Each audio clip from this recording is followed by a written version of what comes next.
materi kita hari ini kita akan bahas cara untuk menaklukkan anak. Ini ala Stephen. Oke. Nah, untuk menaklukkan anak ada 3 tahapannya. Yang penting si orang tua itu untuk tahu. Yang pertama, tentu saja orang tua harus mengenali karakter anak. Nah, di sini dianalogikan di sini pelatih dan lumba-lumba. Pelatih ini pelatih yang dewasa, orang yang lebih mengerti. Pelatihnya yang berusaha mengenali karakter yang dilatih. Si lumba-lumba ini karakternya harus ada di air. Jadi pelatihnya yang mendekat ke air atau latihannya itu di seputaran air, bukan lumba-lumbanya yang dipaksakan untuk naik ke daratan. Nah, kalau anak itu karakternya juga beda-beda. Kayak saya punya anak 3, ya kodarullahnya dikasih juga karakter yang beda-beda. Jadi anak itu karakternya kan ada yang pemikir, ada yang perasa, ada karakternya mungkin lebih kreatif. Nah, jadi macam-macam. Kita harus kenal dulu. Yang pertama itu langkah paling penting adalah mengenal karakter anak. Selanjutnya, setelah mengenali karakter, kita akan mulai mengenali pola komunikasinya. Nah, kalau di sini, si lumba-lumba ini sudah punya pola komunikasi efektif nih sama pelatihnya. Pelatihnya sudah paham, kalau mau ngasih instruksi ke lumba-lumba, dia ngangkat tangan. Nah, si lumba-lumbanya juga udah paham, kalau pelatihnya ngangkat tangan, berarti dia diinstruksikan untuk melompat. Nah, jadi itu efektif ya, tinggal ngangkat tangan aja, si lumba-lumbanya udah mengerti. Nah, begitu juga dengan parenting, dengan anak. Setelah kita tahu karakter anak, kita harus mengenali komunikasi efektifnya seperti apa. Ada anak yang lebih efektif ketika kita berkomunikasi menggunakan kalimat yang to the point, yang tidak banyak sayapnya. Ada yang malah harus dijelaskan panjang lebar, berurutan dari A sampai Z. Ada juga yang komunikasinya itu lebih suka ketika bukan pakai kata perintah, tapi lebih sukanya dikasih opsi, dikasih pilihan. Jadi anaknya merasa lebih dihargai, merasa lebih mengerti apa maksud dari orang tuanya. Kemudian tahap yang ketiga yaitu memberi nutrisi. Nah, nutrisi ini sebenarnya bukan hanya nutrisi jiwa saja, bukan hanya nutrisi raga saja, tapi nutrisi jiwa dan raga. Jadi kita harus membuat anak ini happy. Happy-nya itu dari mana? Dari makanan kesukaannya. Nah, happy-nya juga dari makanan nutrisi otaknya, nutrisi jiwanya tadi. Ada yang bahasa cintanya itu makanan psikisnya, makanan jiwanya itu adalah dikasih kasih sayang. Ada yang malah dia butuhnya itu barang yang ada bentuknya, hadiah. Nah, kalau yang tadi tipenya perasa tadi, dia butuhnya itu bukan hanya hadiah, saya bukan butuhnya barang, butuhnya itu kehadiran, butuhnya itu perhatian. Jadi beda-beda ya. Jadi jangan sampai kita ngerasa sudah memberikan cinta segitu besarnya, ternyata yang sampai ke anak itu tidak seperti ekspektasi kita. Makanya tadi penting sekali memahami karakternya, memahami komunikasinya, dan tahu nutrisi jiwa dan raganya itu apa. Nah, selanjutnya, di Stephen ada yang namanya teori strata genetik. Nah, beda genetik, beda potensinya. Ini ada 5 tingkatan. Yang pertama, itu gender, jenis kelamin. Anak laki-laki dan anak perempuan tentu punya karakter yang berbeda. Anak laki-laki cenderung menggunakan seperti karakter otak atas, seperti thinking atau intuiting. Jadi makanya pada umumnya anak laki-laki itu terkesan lebih berani, lebih mandiri gitu. Nah, sedangkan anak perempuan cenderung lebih kesannya itu seperti orang yang otak limbik ya, otak bawah, sensing dan feeling. Makanya anak perempuan cenderung lebih rajin. Kalau anak kecil ya kita bisa lihat. Nah, kayak saya itu kembaran saya laki-laki. Di masa kami sekolah itu, bapak saya pernah komentar, ini yang punya PR cuman anak perempuan aja ya di kelasnya, padahal sekelas. Nah, jadi kelihatan di situ. Kami kembar seumuran tapi satu gender laki-laki, satu gender perempuan. Yang lebih rajin itu malah yang perempuan. Nah, yang perempuan juga lebih cenderung lebih perasa dibanding yang laki-laki tadi ya. Nah, Kemudian yang strata kedua dan ketiga itu yang akan kita bahas di Stephen, yaitu mesin kecerdasan dan drive kecerdasan. Nah, mesin kecerdasan ini kita tahunya dari belahan otak yang paling dominan. Nah, jadi otak itu ada 5 belahan. Ada otak limbik bawah sebelah kiri, kalau dominannya di situ kita sebut orang itu sensing. Kalau sebelah kiri yang otak atas dominannya kita sebutnya thinking, mesin kecerdasannya. Kalau dominannya otak atas yang sebelah kanan kita sebutnya intuiting. Kalau dia dominannya di otak bawah limbik yang kanan kita sebutnya feeling. Nah, kalau yang dominannya di tengah kita sebut orang itu insting. Nah, ini karakternya nanti beda-beda semua. Kemudian ada lagi yang namanya drive kecerdasan di strata ketiga. Drive ini nanti yang menunjukkan sumber stimulusnya, apakah dari dalam atau dari luar. Nanti orangnya introvert atau extrovert. Nah, itu juga nanti yang akan membedakan karakter dan juga komunikasinya, sumber stimulusnya itu. Yang keempat baru kapasitas otak atau IQ. Nah, ini kalau IQ ini tesnya itu biasanya lebih ke tes psikometrik pakai pertanyaan. Jadi kesannya tidak menetap. Kalau pakai pertanyaan itu kan tergantung sama kondisi ya. Jadi kalau tahun ini kita mau tes IQ, tapi kita belajar dulu, kita cari tahu dulu gimana caranya dapat skor yang tinggi. Nah, lalu dapat skor tinggi. Nah, misalnya nanti diulang lagi nih tesnya, bisa jadi hasilnya berbeda. Nah, ini makanya stratanya itu ada di bawah ya. Sedangkan kalau yang nomor 1, 2, 3 itu sifatnya menetap. Kemudian yang terakhir itu strata genetik golongan darah. Nah, jadi benar ya. Biasanya kan ada orang karakter golongan darah A, karakter golongan darah B.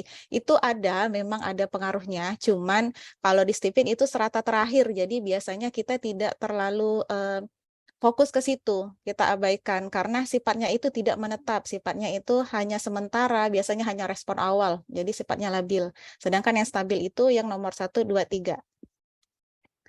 Selanjutnya, ini mesin kecerdasan berdasarkan Stephen, berdasarkan belahan otak dominannya. Tadi ya, kalau orangnya dominan di limbik kiri, itu kita sebutnya sensing, orangnya memorinya kuat, orangnya juga rajin. Biasanya ini karena pengatur fungsi otak, pengatur indera, jadi orangnya itu yang terjangkau panca inderanya. Makanya orangnya cenderung butuh yang konkret-konkret gitu. Kalau dominannya itu di neokorteks sebelah kiri, yang atas, itu pusat berpikir, pusat konsentrasi nih. Ini orangnya disebut thinking. Makanya orangnya cenderung analitis dan pandai. Biasanya ini orang yang pintar. Ini anak yang akademis banget biasanya. Otak kiri. Nah, kalau otak atas yang sebelah kanan itu kita sebutnya intuiting.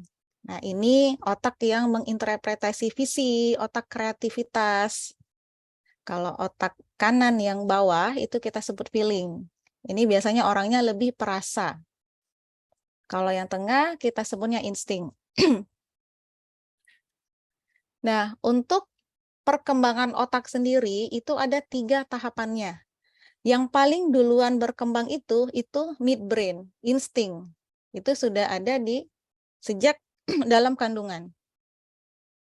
Nah, sedangkan kalau untuk otak limbik, otak sensing dan feeling itu lebih berkembangnya di usia 0 sampai 7 tahun. Nah, kemudian yang otak atas tadi, neokortek, thinking, dan intuiting itu berkembangnya di 7 sampai dengan 15 tahun ya, kayak case saya sama kembaran saya tadi ya. Jadi, waktu zaman sekolah itu saya udah mulai rajin belajar, dianya belum terlalu fokus sama belajar. Tapi di waktu kami SMA, di waktu kami kuliah, itu baru kelihatan yang dia udah bisa jadi udah bisa mandiri banget, udah bisa belajar juga, udah lebih percaya diri gitu. Jadi terlihat bedanya. Nah, bagaimana cara mengenali karakter tadi? Cara yang mudah, yang aplikatif, yang simple itu paling cepat pakai tes Stephen. Apa itu tes Stephen? Tes Stephen itu kita gunakan scan sidik jari. Nah, jadi nanti Bapak Ibu nanti dites oleh promotor Stephen, di-scan sidik jarinya 10-10-nya. Ini bisa pakai data, bisa juga tanpa data juga. Nah, setelah nanti di-scan 10-10-nya jari itu baru dikirim ke server pusat, nanti baru keluar datanya, baru keluar hasilnya. Nah, setelah keluar hasilnya, nanti promotor akan memberikan penjelasan tentang hasil Stephen itu. Nah, dari Stephen itu, kita nanti scan sidik jari untuk dapat dua informasi ini. Tadi ya, belahan otak mana yang paling dominan, ini yang nunjukin mesin kecerdasannya tadi. Apakah sensing, apakah thinking, intuiting, feeling, atau insting. Kemudian informasi yang kedua yaitu lapisan otak mana yang paling aktif, yang paling dominan. Apakah lapisan putih yang bagian dalam, itu orangnya introvert, atau yang bagian luar. Nah, ini menunjukkan tadi introvert, extrovert itu adalah drive kecerdasannya.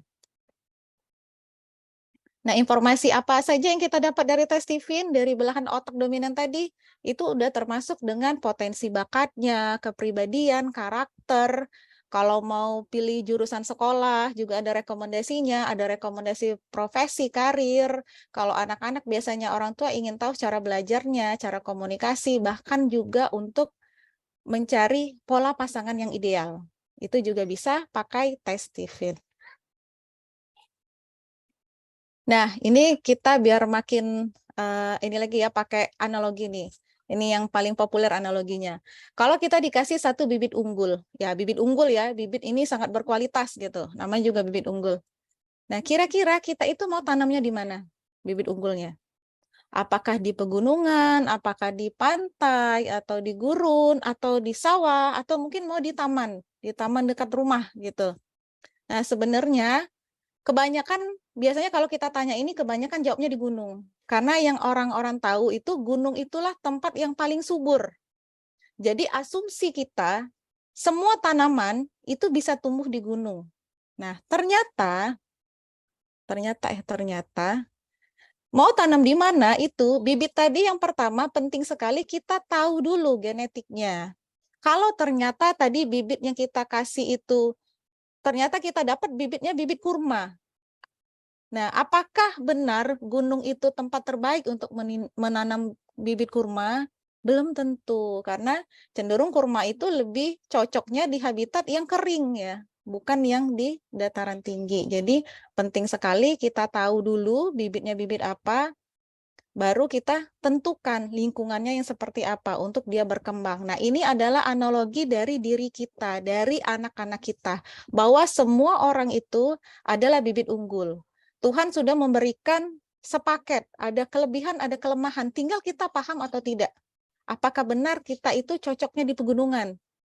Apakah anak kita itu bibit stroberi yang bisa kita tanam di pegunungan? Atau malah tadi, atau mungkin ya kaktus yang tidak bisa sering disiram gitu. Jadi kita harus paham dulu bibitnya bibit apa. Karakter anak tadi ya, yang pertama tadi. Dia karakternya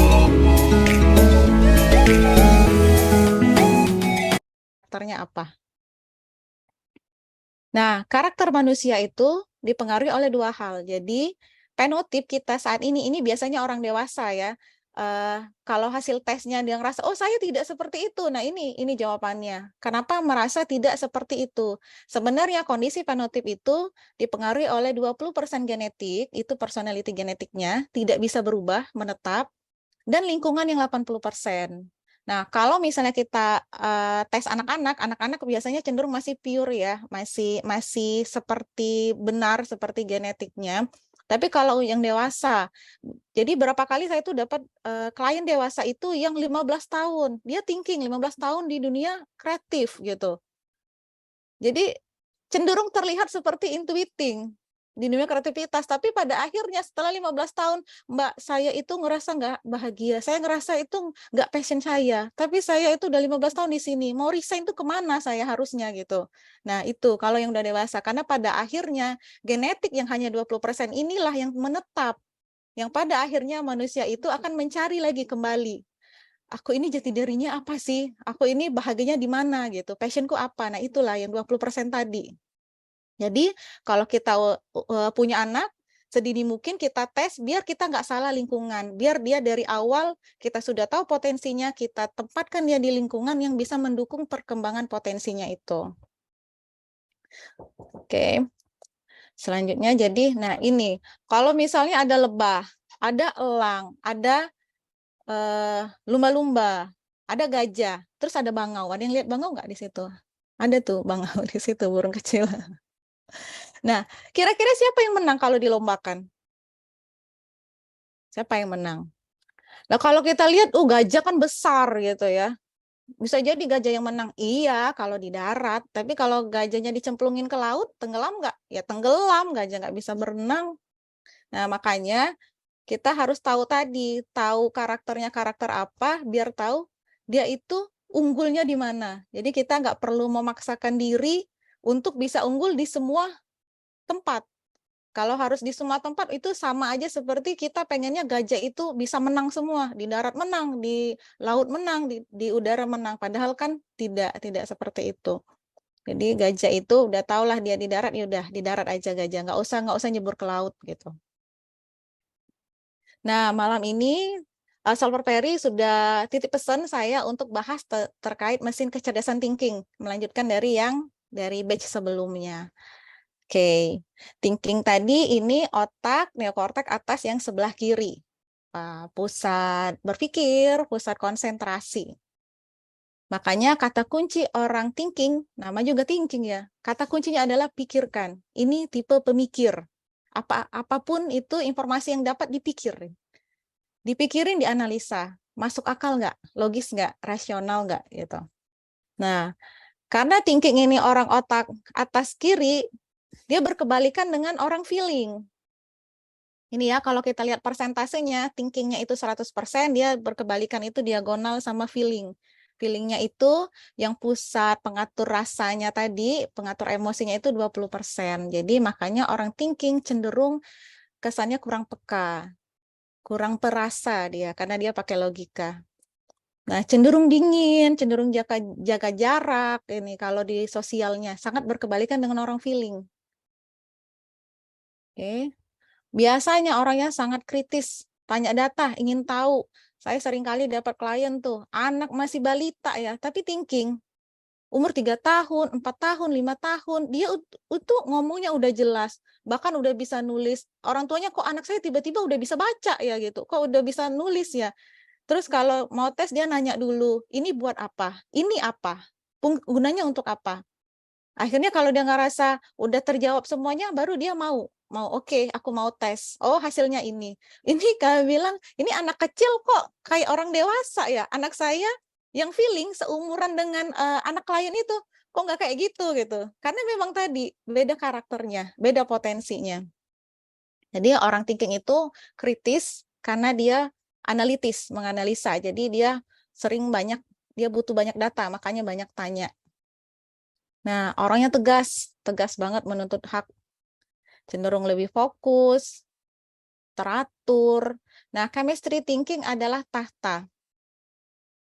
Jadi tahta ini bisa benar-benar dalam artian struktur yang ada di atas, atau bisa juga pengakuan. Orang thinking ini makanannya tadi itu diakui kompetensinya, diakui bahwa dia mampu gitu. Diakui bahwa dia juara, diakui bahwa dia pemenangnya. Jadi chemistry-nya tahta, dia pengennya ada wewenang dan dia bisa mengontrol wewenang itu. Selanjutnya, nah orangnya cenderung dingin, kaku, kurang empati, kurang simpati, karena ini kan sifat hangat, sifat empati, simpati itu biasanya adanya di feeling ya. Tadi karena ini kebalikan, kurang perhatian sama orang, dan orang thinking ini paling tidak suka diulang-ulang. Kalau ada anak thinking, ditanya berulang-ulang, dia merasa itu, wah ini mempertanyakan kompetensi saya gitu. Jadi merasa seperti martabatnya itu direndahkan gitu. Nah, jadi cenderung keras kepalanya, defensif. Karena dia berpikir tadi ya, orangnya teguh sama pikirannya. Nah, banyak pertanyaan dan tidak mudah percaya sama orang lain. Bagaimana berkomunikasi dengan anak thinking? Nah, biar komunikasi dengan thinking ini mudah, biar anak thinkingnya ngerasa menerima instruksi atau informasi dari kita harus bicaranya itu sangat terorganisir dan logis, masuk akal. Jadi kalau anak thinking bertanya walaupun dia masih kecil nggak apa-apa, kita jawab saja seperti yang apa adanya yang sebenarnya, gitu. Nah, thinking ini mempertimbangkan sebab akibat. Kita bahas sebab dan akibatnya. Nah, thinking juga fokusnya sama konsekuensi. Setelah dianalisa apa konsekuensinya, sebab akibatnya. Kita tanyakan apa yang dia pikirkan dan jangan mengulang-ulang ya. Jadi sekali lagi kalau thinkingnya sudah jawab, thinkingnya sudah mampu, tidak perlu dipertanyakan lagi. Oke. Oh, oke, ini ada video. Bisa kita putar ya. Cara jagoan fisika main basket.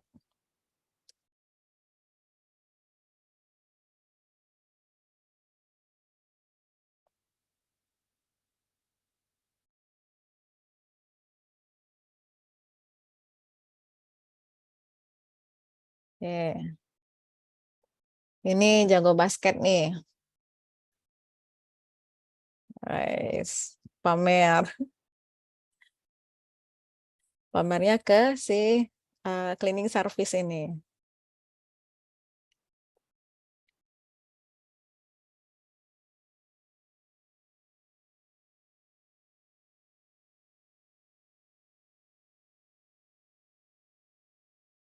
Ini cleaning service-nya ngelihat security itu bisa main basket, penasaran juga dia.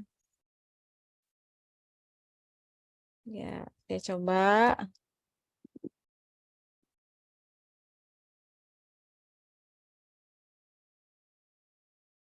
Dia coba.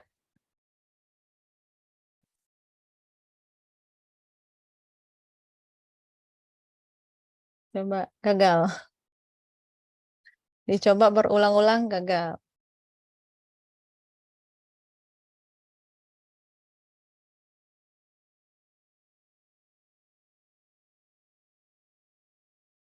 Akhirnya dia menganalisa gimana caranya biar bola basket itu bisa masuk. Dia pakai analisa perhitungan. Diukur. Ini masih gagal. Ya.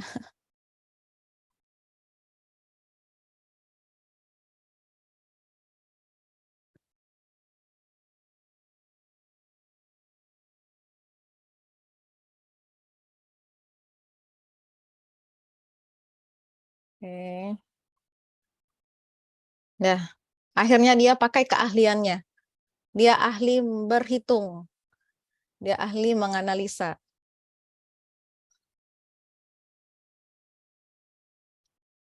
Oke, dihitung semua.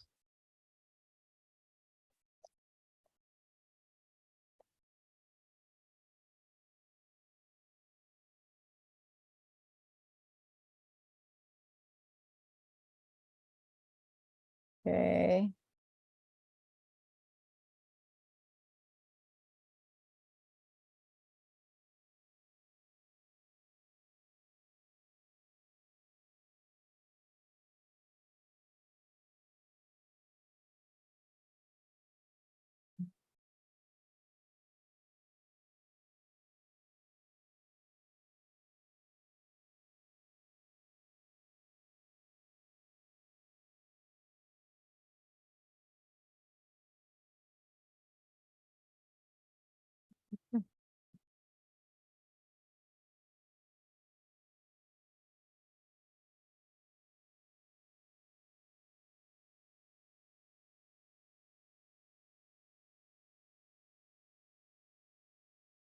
Udah selesai dihitung. Udah selesai disetting. Ya, dia sudah dapat formulasinya. Udah dapat rumusnya. Dan berhasil. Jadi bukan pakai latihan. Dia pakai hitungan. Untuk bisa masukin bola basket itu ke ring basket. Nah, jadi orang thinking ini kata kuncinya itu data yang untuk memberikan tahtanya tadi, kemudian dia lebih ke prestasi, butuhnya pengakuan, dan juga suka peraturan, membuat aturan dan mengikuti peraturan. Oke, baik. Terima kasih, Farah. sudah menyampaikan materi Brainity Talk kita malam ini, cara menaklukkan anak thinking. Jadi ada 3 konsep ya yang kita coba formulasikan, yaitu mengenali ciri-ciri karakternya dulu. Jadi sudah dibahas tentang karakternya anak thinking.